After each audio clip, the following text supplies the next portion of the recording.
Major funding for KPBS Evening Edition has been made possible in part by Bill Howe Family of Companies, providing San Diego with plumbing, heating, and air restoration, flood and remodeling services for over 40 years.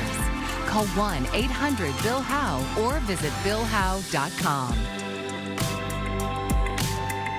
And by the Conrad Trebas Foundation, Darlene Marcos Shiley, and by the following.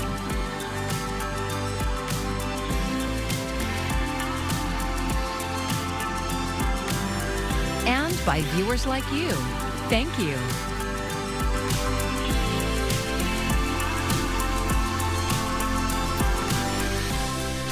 Two people were killed in a crash after a high-speed pursuit in Claremont Mesa. Thanks for joining us. I'm Amitha Sharma in for Maya Jabulsi. There have been 3 San Diego police chase deaths this month. KPBS reporter Katie Hyson says they come amid debate over the department's pursuit policy. San Diego Police Chief Scott Wall says an officer tried to pull someone over for speeding, but they didn't stop. The officer pursued the car before deciding the chase was too fast and ending it. But the speeding car crashed into another police car with 2 responding officers. The 2 drivers died. On Scene TV reported the speeding driver was 14 or 15 years old, but Wall told reporters he could not confirm the age. Wall said the other officer was in intensive care. Due to the enormity of this situation and all the emotion that's behind it, we requested the Highway Patrol come in to conduct an independent investigation into this accident for a full reconstruction of exactly what happened. Another SDPD vehicle pursuit killed 2 children in December. So the Commission on Police Practices reviewed the department's vehicle pursuit policy. They found most pursuits start for low-level violations, like speeding, and endanger not just suspects, but bystanders and officers. Last month, they recommended SDPD only chase drivers suspected of violent felonies. The police union called the suggestion dangerous. Last week, another person died in an SDPD car chase after losing control of their vehicle. Katie Hyson, KPBS News. The County of San Diego has a new tool to help people looking for affordable housing. KPBS reporter Katie Anastas says applications for 3 new affordable communities are set to open later this week. The county's new interactive map shows the location, contact information, and other details about affordable housing developments built with county funds. People can search by population served, the number of bedrooms, and income limits. County leaders say it will help potential residents see all their options in one place. And so I think that it'll really help folks to say, oh, maybe there are options in my neighborhood, or maybe there, I would like my kids to go to live in this school district. Maybe there's options for me there. Or, my mother would love to live closer to my family and her grandkids. Are there options for my mom in this part of town? People can join wait lists for 3 new affordable housing communities in North County starting Thursday. 2 are for families and 1 is for seniors.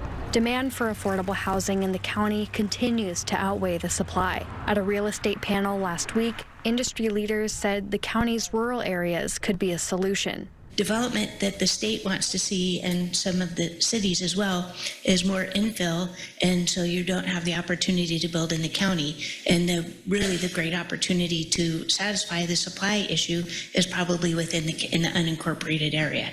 Tomorrow, the County Board of Supervisors will consider requiring new developments in unincorporated areas to include affordable units. They'll discuss details like how many units would have to be affordable and what incentives could help offset building costs. Katie Anastas, KPBS News. Good news for hopeful home buyers. After years of painfully high mortgage rates have plunged to their lowest level in more than a year. But it could end up being a double-edged sword. We'll have more on that in a few minutes. Tonight, we're dropping down to lows into the mid-60s. We have a few low clouds there near the coast. Not atypical, but certainly just maybe slow your roll there. If you do have to do any late traveling or even early in the morning, you may run into some lowered visibility. We're going to take a look at how temperatures play out as we head throughout the week. Stick with us. An Israeli hostage taken last October is back with his family tonight, rescued by Israeli forces during a tunnel raid in southern Gaza. As Laura Aguirre explains, it comes amid fragile ceasefire talks with multinational negotiators, including the U.S. The family of Kahid Farhan Al-Qadi has waited 326 days for this moment, running to reunite with the 52-year-old Israeli citizen, a rescued Hamas-held hostage and father of 11. He was flown to a hospital in southern Israel Tuesday morning, hours after being rescued by Israeli forces. He appears to be in general good condition. Al-Qadi is the first hostage rescued alive from a tunnel beneath the Gaza Strip, say Israeli military officials. And it's the fourth IDF operation in Gaza overall that's resulted in the return of a live hostage. Watching him unite with his children, his brothers, was a heartwarming moment for all of us. Al-Qadi's brother said this moment is better than being born again as he shared his family's gratitude. Israeli Prime Minister Benjamin Netanyahu also welcomed Al-Qadi home and praised Israeli forces. The bold military operation comes as multinational negotiators, including the U.S., work on a delicate ceasefire deal with Hamas, which, if agreed upon, could open a path to free remaining Israeli hostages. The Hostage and Missing Families Forum celebrated Al-Qadi's release in a statement, calling it miraculous, but added that military operations alone cannot free the remaining 108 captives. While sources close to the ceasefire talks in Cairo say progress has been made in recent days, a diplomatic solution still has a ways to go. I'm Laura Aguirre for KPBS News. Technical talks over the details of the ceasefire deal are moving to Doha on Wednesday, according to an official familiar with them. The Israeli Prime Minister's office says 108 hostages are currently being held by Hamas. A group of former Republican staffers are expressing their support for Vice President Kamala Harris. Washington correspondent Julia Benbrook has details on why they're backing the Democratic presidential nominee. Several Republican politicians and former Trump staffers took to the stage at the Democratic National Convention last week. I am behind a podium advocating for a Democrat. And that's because I love my country more than my party. Vote for our bedrock values and vote for Kamala Harris. Now, a group of more than 200 Republicans who previously worked for former Presidents George H.W. Bush, George W. Bush, former Senator John McCain, or Senator Mitt Romney signed a letter backing Vice President Kamala Harris for president, writing, quote, "Of course, we have plenty of honest ideological disagreements with Vice President Harris and Governor Walz. That's to be expected. The alternative, however, is simply untenable." I know it's not easy for Republicans, stalwart Republicans, people that have been on the trenches. I know it's not easy, but the reality is if he gets back into the White House, God knows what's going to happen to our great nation. This letter echoes the pledge of support from a similar group of Republicans for President Joe Biden ahead of the 2020 election, seeking to convince voters who backed previous Republican presidential nominees to support Harris in order to prevent former President Donald Trump from being reelected. Reporting in Washington, I'm Julia Benbrook. Get ready for one more blockbuster summer weekend at the nation's airports. The TSA is gearing up for a big finale to a record-breaking summer. Karen Cava takes a look at when Labor Day travel is expected to peak. The TSA expects that passenger volume for the holiday weekend will peak on Friday. And if you haven't made travel plans just yet, airfares and gas prices may be in your favor.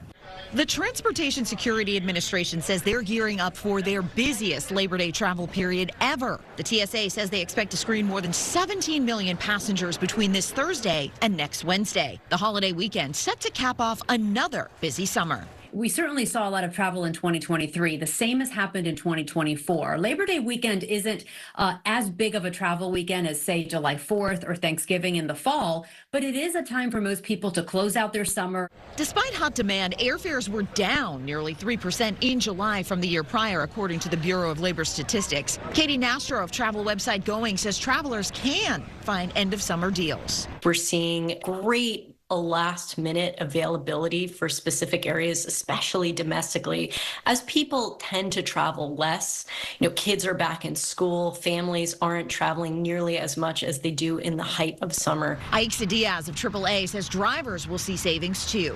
Gas prices have been coming down considerably. The national average is now about 50 cents below what it was last Labor Day weekend, and we've seen prices come down about 15 cents just in the past month. Tuesday's national average for a gallon of regular gas was $3.35, according to AAA. And Diaz says barring any storm impact to Gulf refineries, prices should continue to fall into September.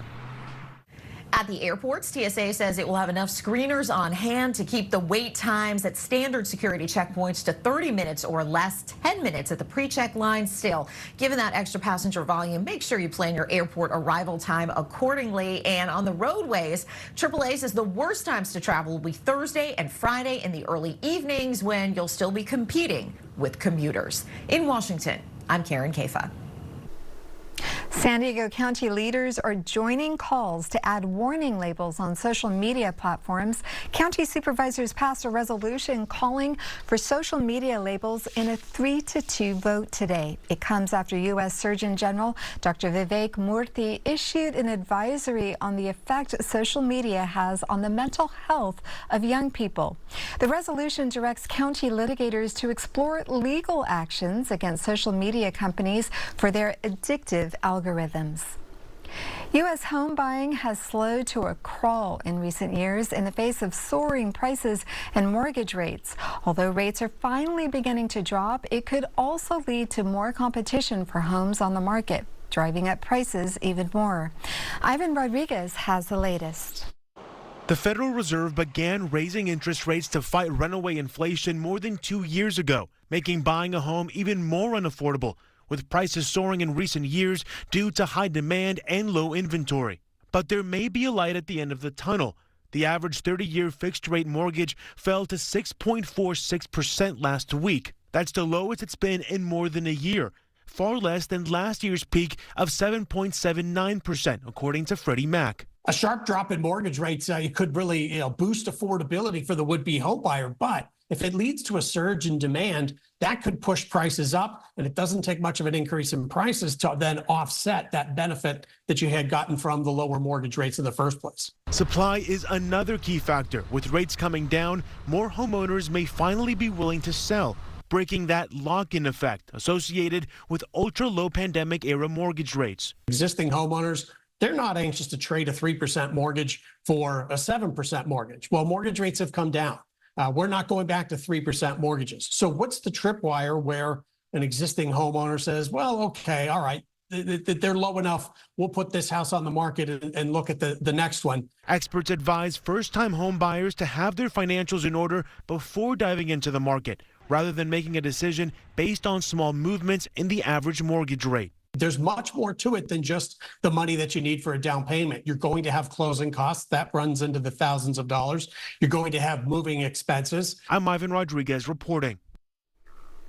Imperial Beach residents hoping for relief from the sewage smell say nothing has changed after receiving free air filters from the county. In June, county supervisors agreed to spend $100,000 to buy more than 400 air purifiers for South Bay families. They determined who received one through a lottery. Our media partner KGTV spoke with one resident who says after running the air purifier nonstop for 2 days, it still smells bad. At night, the smell started again. Expecting anything to happen is not realistic. There's thousands of people impacted by this. I think what would be fair is to actually find a solution. A county representative says the effectiveness of the air purifiers can be impacted by a number of factors. The county also says the specific unit was selected because it was certified by the California Air Resources Board to filter out bad smells. California has announced nearly $70 million in grant awards to support innovative recycling sites around the state, including 20 new locations in San Diego County. KPBS investigative reporter Scott Rodd says state leaders are hoping to reverse a troubling trend in the recycling business. The grant money will fund over 250 new recycling locations around the state, including mobile recycling centers that move to different locations throughout the week. The money will also fund bag drop sites and recycling machines in grocery stores. Recycling advocates are celebrating the investment. Susan Collins is president of the Container Recycling Institute. For many years, we were saying there were redemption deserts all throughout the state and that the infrastructure needed to be rebuilt, replaced. As KPBS recently reported, California lost half of its bottle recycling centers over the last decade. As a result, the recycling rate also dropped. Collins says the new grants will hopefully help reverse this trend. It won't completely fill the void, no. It's a really good start, though. When consumers can't recycle their bottles and cans, they don't get back the 5 or 10 cent deposits they're charged when buying a beverage. Over time, that money adds up. At last count, the state's unclaimed deposit fund totaled more than $800 million. The state grants for innovative recycling sites will come from this fund. Scott Rodd, KPBS News. It's the last week in August, and as many start to look forward to cooler days, you may also be dreading the runny nose, sneezing, and itchy, watery eyes that many people face this time of year.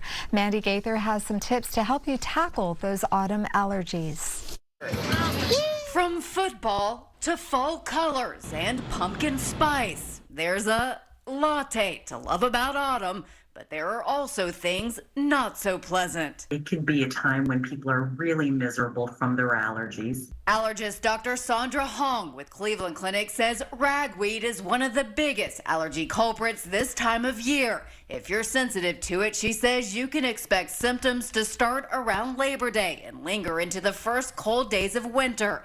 But you can protect yourself. Start by keeping the windows closed. It is really tempting to keep the windows open because there's a cool fall breeze, but that's actually what carries in the allergens. And keep those much-loved pets out of your bedroom. They go outside and bring allergens back in. Basically, you are just hugging a ragweed plant because they're covered in all of that pollen. Other ways to prevent symptoms: watch the pollen count. Stay indoors on dry, windy days when allergens are more likely to be in the air. Shower to wash off pollen after being outdoors. Consider starting nasal sprays before symptoms start and antihistamines after they begin. If none of that helps, or you really don't like taking medications, either allergy shots or something called sublingual immunotherapy can be really effective at helping to control those allergies. For Health Minute, I'm Mandy Gaither.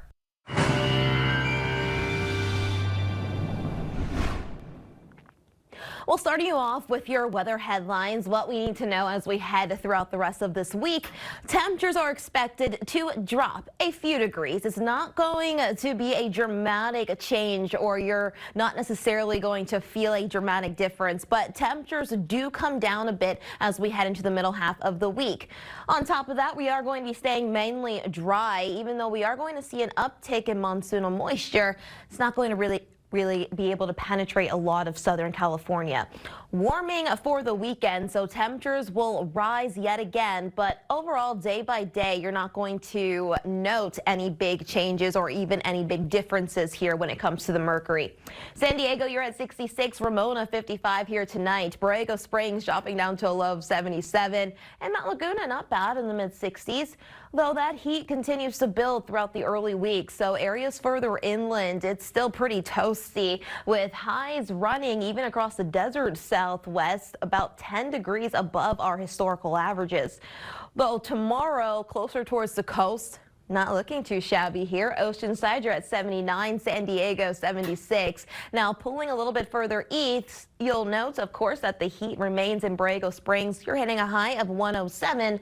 Mount Laguna 74, but Ramona still in the 90s. Here along the coast, like I said, as we head into the middle half of the week, it's going to be sunny and 79 here for the high, flirting with 80, but then they do come down slightly there Thursday into Friday, but you'll see those temperatures and a little bit of that humidity increase as we head into the weekend. Areas further inland, you're going to be dropping down to the low 80s, but like I said, you're not going to see too many dramatic differences here in the numbers.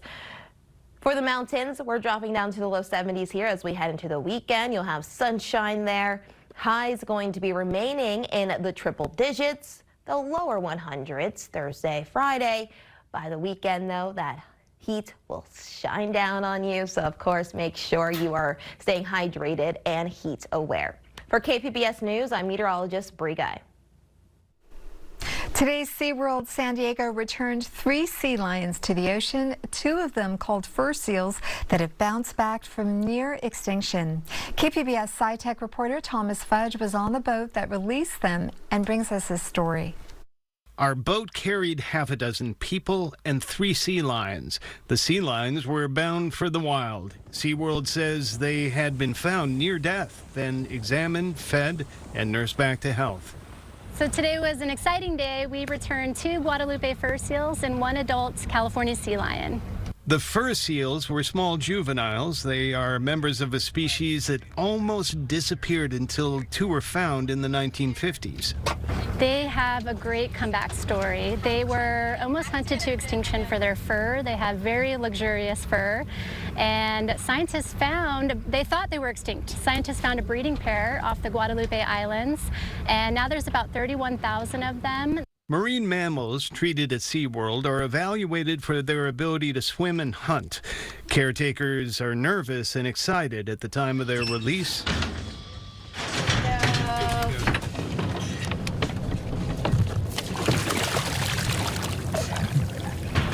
After its release, the California sea lion, a female, circled the boat for a while, as if the idea of returning to the wild was kind of scary.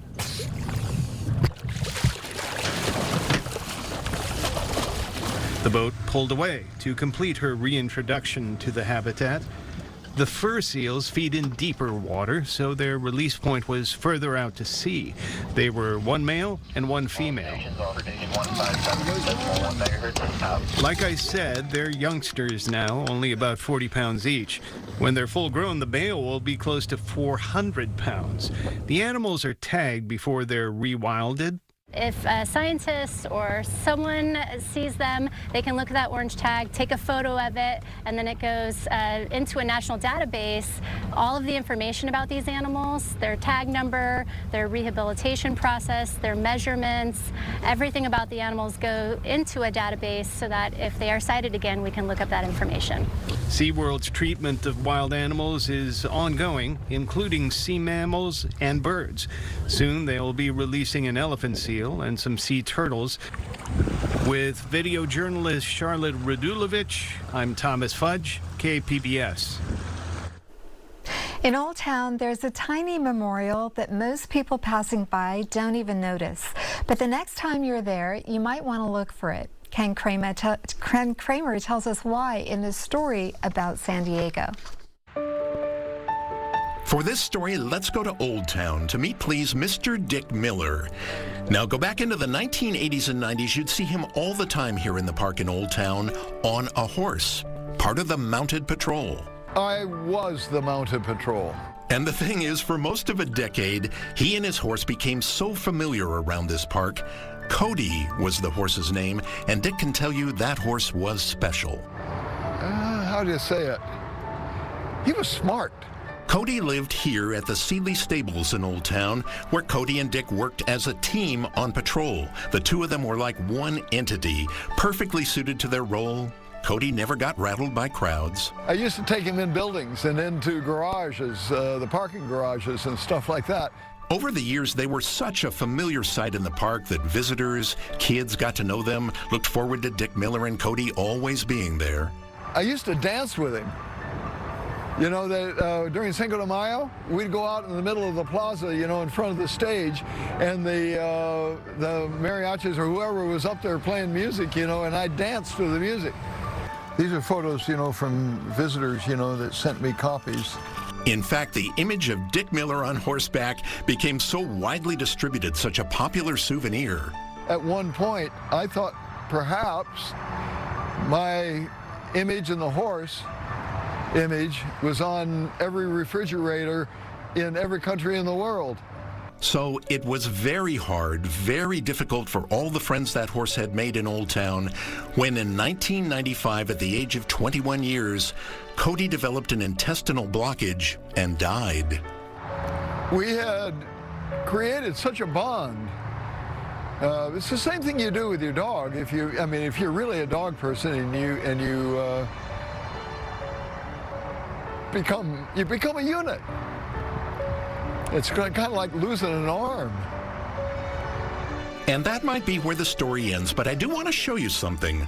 Let's take a walk over to the east side of the Old Town Transit Center, and just where you come up the stairs from the underpass heading into Old Town, look. There it is. It's a little memorial placed back then by trolley construction workers and others who came to know Cody, Old Town's favorite horse. Look for it, and when you find it, remember Cody and Dick Miller who loved him and their story about San Diego. If you want to see more of Ken Kramer's stories about San Diego, his half-hour show airs at 8 o'clock Thursday nights right here on KPBS. Here's a look at what KPBS is working on for tomorrow. The baseless claim that non-citizens are poised to steal the upcoming election has persisted this campaign season. NPR's Morning Edition is discussing the real consequences of that false narrative. And International Overdose Awareness Day is coming up. KPBS Midday Edition is discussing fentanyl education and harm reduction practices. You can find tonight's stories on our website, kpbs.org. Thank you for joining us. I'm Amita Sharma. Have a great evening.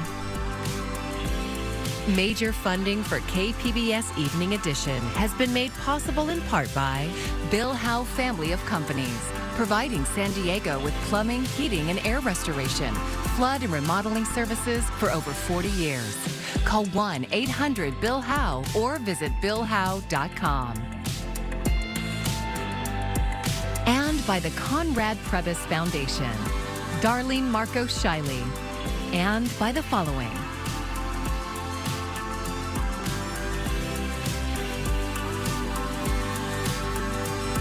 And by viewers like you. Thank you.